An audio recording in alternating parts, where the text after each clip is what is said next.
tardes. Primeramente, pues un saludo con respecto a la cuarta unidad, efectos del proceso, en cuanto a el sistema de los recursos, en la cual, pues, primeramente,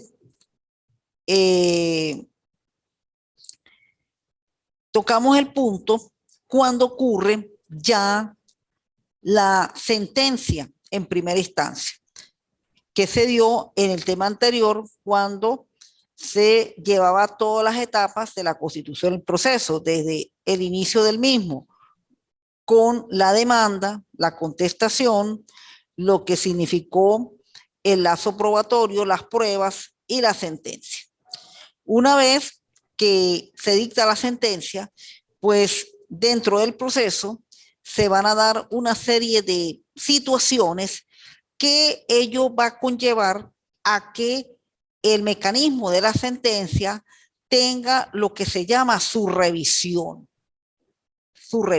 Y esta revisión, precisamente la sentencia, se hace a través de estos mecanismos de los recursos establecidos en las disposiciones del Código de Procedimiento Civil, en las normas del Código de Procedimiento Civil, en la cual encontramos desde los artículos 288 y siguientes los recursos que la ley permite a los fines de hacer las llamadas revisión de sentencia. Primeramente, pues toda sentencia, cuando se dicta en primera instancia, pues tiene una revisión que es prácticamente normal hacerla en la segunda instancia, y eso es el Tribunal Superior. Ese Tribunal Superior revisa la sentencia a través del recurso ordinario, que es la llamada apelación, en la segunda instancia, de acuerdo, bueno, a los motivos por el cual la sentencia de primera instancia, pues, no está acorde, primeramente, con los requisitos que se estableció en la misma sentencia, que lo establece el 241, posteriormente, a lo mejor dentro del mismo manera como se redactó la sentencia, haya elementos por el cual la sentencia puede caer dentro de lo que establece el 243, la ultrapetita, la incongruencia, sea positiva, sea negativa, en la cual no cumplió con los requisitos tanto de forma, lo que establece la parte narrativa, la parte emotiva, no se establecieron los aspectos por el cual ocurrieron dentro del proceso. La decisiva, el juez pues no fue una decisión precisa la cónica, sino precisamente ambigua, muchas veces absolvió la instancia, algunos puntos en la cual debía resolver, es decir, todas esas situaciones, pues generalmente se tratan en el recurso ordinario y mayormente el recurso de apelación. Y con respecto a esa sentencia de segunda instancia, de acuerdo a ciertos requisitos que la ley misma permite y que se están establecidos en el 311 y siguientes del Código de Procedimiento Civil, es cuando se indica, se puede la sentencia ir a la casación, pero la casación sí es un recurso extraordinario, y por ser extraordinario tiene unos requisitos muy especiales. Ahí no va cualquier tipo de sentencia a casación. A casación generalmente son las sentencias que, de acuerdo con el artículo 300, con el artículo 312, es permitido para ser admisibles en casación, tanto por la materia y por la cuantía. La cuantía, sí, de acuerdo a las últimas resoluciones, sobre todo la última, la del 2018, pues a partir de esa cuantía de las 15.000 unidades tributarias es la que se permite el recurso de casación, que tomando en cuenta la última cuantía perdón, el último valor de la unidad tributaria de 0.40 unidades tributarias, eso equivale a 6.000 bolívares de los de ahora, el llamado bolívar digital. Pues a partir de estos 6.000 bolívares digitales es que se acude en casación de acuerdo a la materia que están establecidos en el propio artículo 312.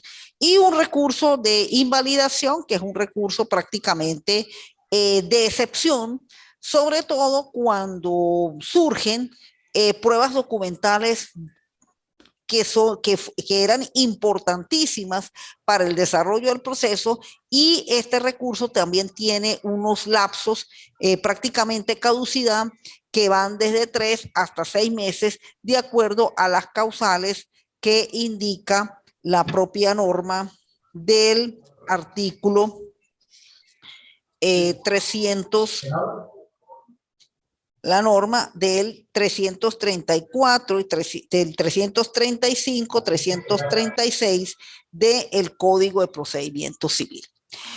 Y el recurso de hecho, pues es un recurso que se interpone por dos razones fundamentales. Primero, cuando se niega el recurso de apelación o no se admite o el juez de segunda instancia no oye el recurso de casación. Cuando se produce el no oír tanto la apelación como la casación, ahí tiene la parte afectada interponer el recurso de hecho. Eso se hace en un lapso de 5 días. Y la otra razón, sobre todo en las apelaciones, cuando una sentencia que tiene que ser oída en ambos efectos, como son sencillamente las sentencias definitivas que se oyen en ambos efectos, se oye en un solo efecto y por lo tanto el recurso de hecho puede ser procedente. Puede ser procedente. Entonces, esa es la razón por la cual se interpone el recurso de hecho. Entonces, estos 5 numerales nos indican los recursos que tienen las partes, sobre todo tenemos nosotros los abogados, para hacer la correspondiente revisión de sentencia. La primera desde el punto de vista ordinario, que son por lo general el recurso de apelación, y el de hecho cuando la apelación se oye en un solo efecto, que tenía que oírse en ambos efectos, y que la misma sea negada. Ahí es cuando se interpone el recurso de hecho. Y el recurso en la forma extraordinaria, que es la casación y la invalidación, pero para casos muy precisos establecidos en la ley. Bien, siguiendo el contenido de las láminas, pues nos vamos a la segunda, que es cuando se interpone el recurso de apelación, cuáles son las dos formas de interponer ese recurso. Ese recurso tiene precisamente dos maneras de hacerlo. Una que es en un solo efecto y la otra que es en ambos efectos. Generalmente la apelación en un solo efecto corresponde única y exclusivamente a las sentencias interlocutorias. ¿Y cuáles son esas sentencias interlocutorias? Esas sentencias interlocutorias, por lo general, son aquellas sentencias en la cual se producen en el transcurso del proceso. Hay momentos en la cual, pues, el juez dicta una decisión y esa decisión, pues, puede ser muy vinculante a una de las partes. Entonces, si esa decisión causa una indefensión, afecta el ejercicio de la tutela, afecta una serie de situaciones por el cual se requiere precisamente la revisión, se hace la apelación en un solo efecto y el proceso se maneja bajo el efecto devolutivo. En cambio, cuando ocurre la apelación en ambos efectos, que generalmente las de ambos efectos son las sentencias que se dictan al terminar los juicios, que es la llamada sentencia definitiva, que es cuando el juez, ejerciendo el órgano jurisdiccional, dicta su decisión en primera instancia. Cuando se apela a esa decisión, esa va en ambos efectos suspensivos, y todo el expediente va al tribunal superior.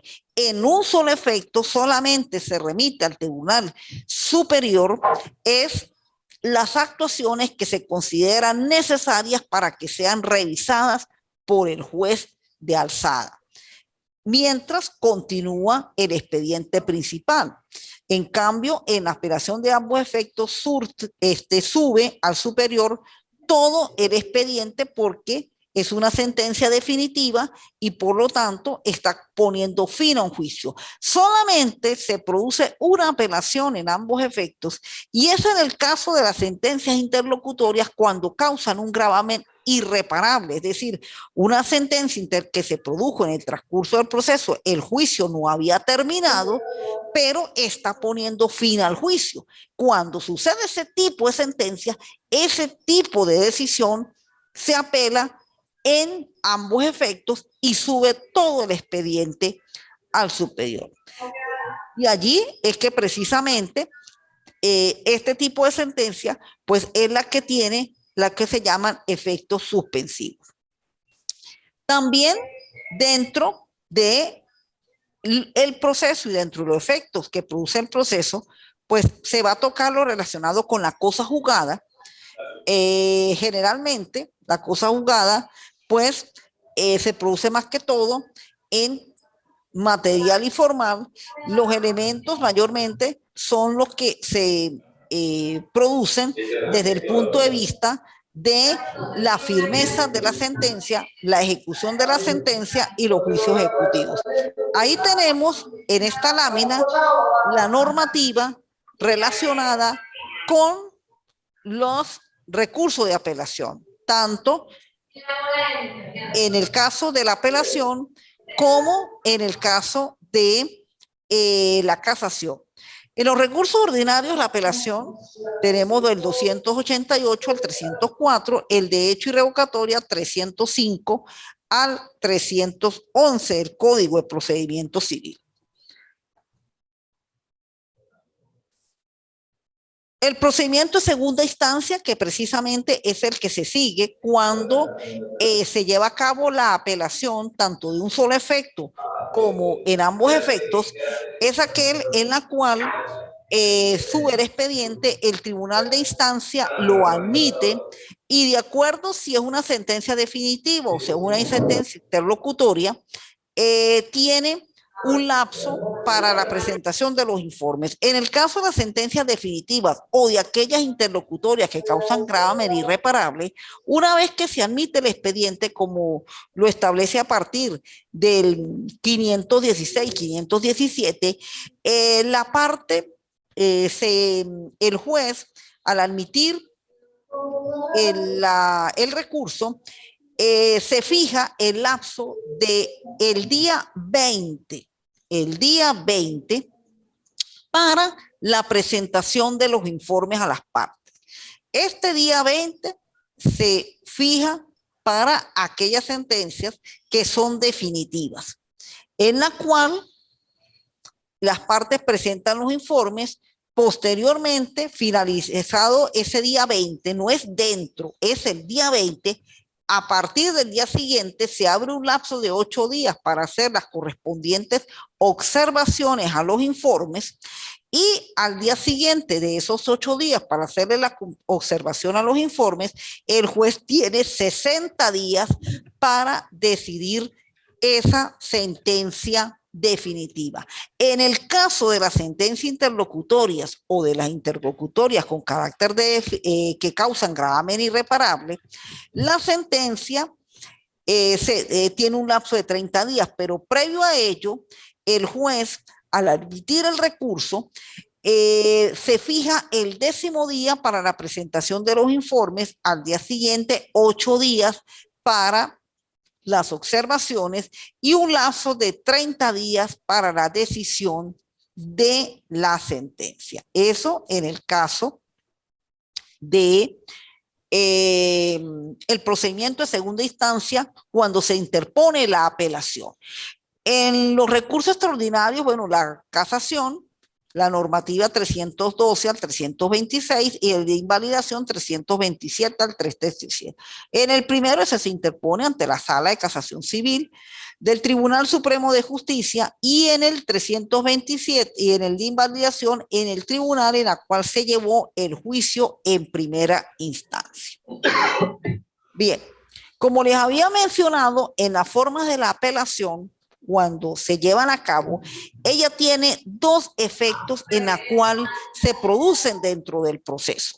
En primer lugar, hay un efecto que se llama devolutivo, en la cual esto sucede cuando la apelación se hace de las sentencias más que todo interlocutorias, es decir, cuando la apelación se hace en un solo efecto.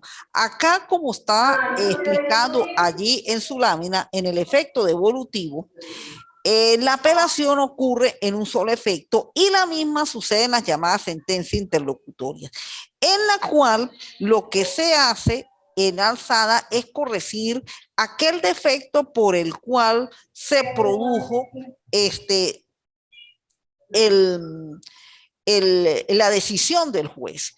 Allí solamente se remite al de alzada copias que sean necesarias para que el juez de segunda instancia dicte esa decisión, corrija el defecto, mientras tanto el expediente principal sigue su curso. Esas actuaciones se devuelven, se anexan al expediente principal y de esa manera pues el juez se continúa el juicio en primera instancia.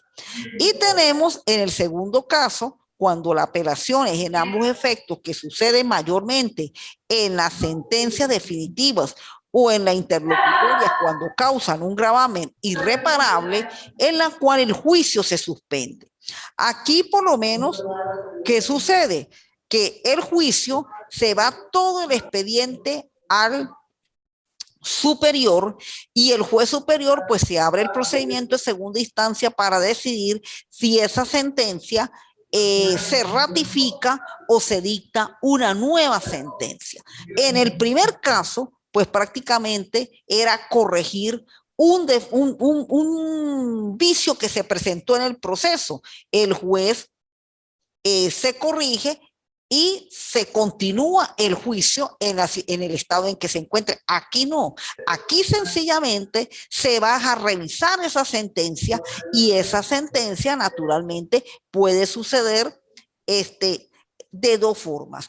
O se anula la sentencia dictada por el juez de instancia o se dicta se anula esa sentencia y se dicta una nueva sentencia o sencillamente se ratifica la sentencia que dictó el juez de instancia. Si se ratifica la sentencia, bueno, y la cuantía lo permite, puede tener, como no, recurso de casación. Si se dicta una nueva sentencia, entonces naturalmente para la parte afectada también puede ocurrir lo mismo. Lo cierto es que si por la cuantía lo permite esa nueva sentencia, si la cuantía lo permite a casación, se puede seguir revisando. Si no lo permite, esa sentencia ya sería la nueva sentencia, quedaría firme, basada en autoridad de cosa juzgada y se llevaría a cabo el proceso de ejecución de sentencia. Todo va a depender también, disculpe, de la cuantía y de la materia por el cual sea admisible o no en casación. El efecto suspensivo mayormente se produce, disculpe, en las sentencias definitivas y en aquellas interlocutorias que causan gravamen irreparable. Tenemos la cosa juzgada, como muy bien se expone allí en la lámina, es aquel efecto en la cual se produce dentro del proceso judicial por el cual va a tener un carácter impeditivo dentro de la sentencia al quedar definitivamente firme. Es decir, la cosa juzgada es lo que va a producir en la sentencia que no se vuelva a demandar de nuevo. Cuando una sentencia tiene carácter de cosa juzgada, prácticamente hasta ahí llegó la solución de ese conflicto. Y no se puede volver a intentar sobre el mismo objeto, sobre la misma causa, una nueva sentencia. Por eso es que precisamente la cosa juzgada es lo que le da un carácter de seguridad jurídica a el acto emanado por el juez, cuando el órgano jurisdiccional ejerce su función de la administración de justicia. Por ello, como se dice allí en la lámina, es firme una sentencia judicial cuando el derecho no cabe contra ellos otros medios de impugnación que permitan modificarla. Este efecto impeditivo se traduce en el respeto a la subordinación a lo decidido sobre lo mismo en un juicio anterior. Por ello también se le define como la fuerza que atribuye el derecho a los resultados en el proceso. Habitualmente se utiliza como un medio de defensa frente a una nueva demanda planteada sobre idéntico objeto que lo fue de otra controvertida ya sentenciada y que cierra el paso. O sea, aquí lo que hay que entender de la cosa juzgada es que la cosa juzgada se convierte en un medio por el cual se garantice la seguridad jurídica, se garantice la eficacia de la sentencia, porque la sentencia es la producción de una nueva situación en la cual se buscó la solución de un conflicto, y ese conflicto, precisamente, si se busca la solución desde el punto de vista judicial, la sentencia tiene que garantizar que precisamente ese conflicto no va a volver a producirse.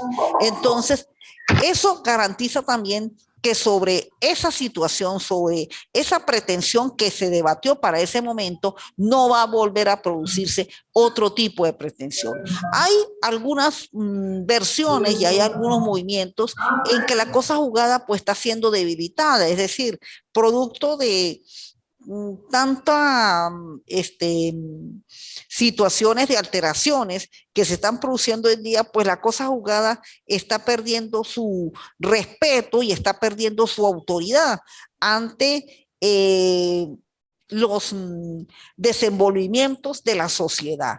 Pues esas son figuras que hay que tratar de recuperar, porque una sentencia tiene que tener un sentido de autoridad, y si se le pierde esa autoridad a la sentencia, pues prácticamente el fin de la justicia, que es lo que persigue el Poder Judicial, pues prácticamente no se podrá tener o no podrá contribuir a la solución pacífica de los conflictos cuando se presentan en las sociedades y en las comunidades. Entonces, eso es un mecanismo en el cual hay que ir teniendo muy claro de que la cosa juzgada pues es ese medio por el cual se garantiza la estabilidad precisamente de la sentencia, donde la sentencia pues adquiere esa autoridad y donde verdaderamente contribuye a la solución de conflictos y a la administración de justicia.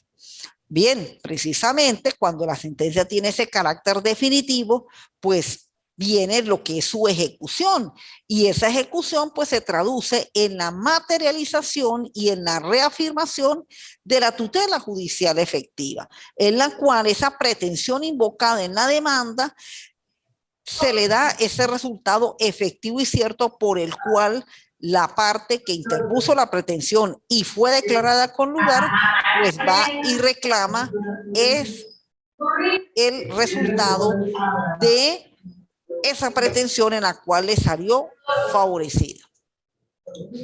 Ahí Profe, tenemos, disculpe, sí, dígame. una pregunta. Con relación a la cosa juzgada, ahí no cabe en ninguna conexión al efecto devolutivo. Es que la cosa juzgada Tomando ya es como el final de la sentencia, el ya es final de la cuando la sentencia. sentencia se ejecuta. O Ajá, sea, pero no que, tiene, que en este caso que, como dice el efecto devolutivo, Sí, que No, es la sucede. apelación, es la apelación. Ajá. La apelación tiene dos efectos. El suspensivo, que probablemente ocurre cuando se dicta la sentencia definitivamente firme. Y el Y en la cosa. devolutivo es la sentencia interlocutoria. Eso se produce dentro del proceso. Dentro del Ok. proceso hay determinadas actuaciones donde se dicta una decisión y esa decisión, si perjudica a una de las partes o está perjudicando el desarrollo del proceso, se puede apelar. Naturalmente, solamente se sacan las copias, se llevan las actuaciones que va a conocer el de Alzana mientras el juicio principal sucede, pero eso solamente sucede con las interlocutorias. Solamente tiene efecto suspensivo las interlocutorias, pero cuando causan un gravamen irreparable, por lo menos una interlocutoria que extinga un proceso, ahí se apela porque todavía no ha terminado el juicio. Y Bueno, sí. precisamente la cosa juzgada, para que se produzca, tiene que terminar el juicio, dictarse sentencia y la sentencia tener autoridad, por eso se llama autoridad de cosa juzgada. La cosa juzgada, lo que se busca es que la sentencia tenga su autoridad y que la sentencia se materialice y que más adelante no se vuelva a interponer otro juicio por esa misma razón. Sí, porque como tal, como dice aquí, que no caben contra ella los medios de impugnación que permitan modificarla ya después de declarada, ¿no? Claro, es decir, que no se pueda volver a demandar sobre lo mismo. Es correcto. Eso es lo que la cosa juzgada. Bien. Y por último, pues ya termina el juicio ejecutivo porque se me está ya la cuestión con el tiempo. Es lo relacionado, bueno, a estos medios por el cual también, pues, se lleva a cabo realizaciones de casi de ejecución de ejecución de sentencia, vía ejecutiva, intimación, ejecución de hipoteca, de prenda y de cuentas, en la cual esa es la normativa del Código de Procedimiento Civil, en la cual en el Procesal Civil 3 mayormente se ve este tipo de juicios, porque estos son ya llamados los juicios especiales, los juicios del libro cuarto del Código de Procedimiento Civil, y por lo tanto, pues en esa oportunidad lo daremos con mayor claridad.